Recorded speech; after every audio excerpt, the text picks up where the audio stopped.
আসসালামু আলাইকুম।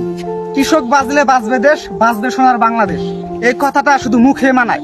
বর্তমানে কৃষকের যে অবস্থা, যত টাকা খরচ করে তারা এই যে ধান চাষ করে, সেই টাকা ধান বিক্রি করে আসলে ওই টাকা হয় না। এই কথাটা আমি কেন বললাম, যারা কৃষক আবাদ করে তারা যদি 1 বিঘা ক্ষেত বা 16 কালি জমি তারা যদি সবকিছু কিনে একদম আবাদ করে, তারা শেষ পর্যন্ত ফলন বিক্রি করে, ওই টাকা আসলে ওঠে না। কারণ বর্তমানে সারের যে দাম, এই দেখেন এই ধানটা দেখেন লাল হয়ে গেছে প্রায়, কিন্তু কালা হইতেছে না। কৃষক জানেন সে সার দিতে পারতেছে না।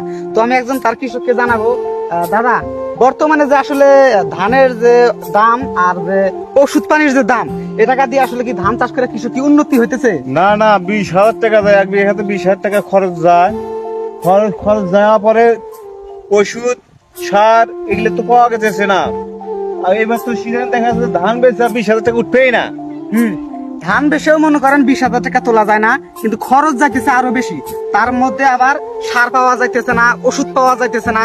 তো আসলে কৃষক যদি না বাঁচে তাহলে দেশ কিভাবে বাঁচবে? আমরা শুধু বলি যে কৃষক বাঁচলে বাঁচবে দেশ, বাঁচবে সোনার বাংলাদেশ, কিন্তু এই কথাটা শুধু আমাদের মুখেই মানায়। কৃষকরা যদি সুবিধা মতো আবাদ করতে না পারে, তাহলে দেশে আসলে উন্নতি হবে কি করে?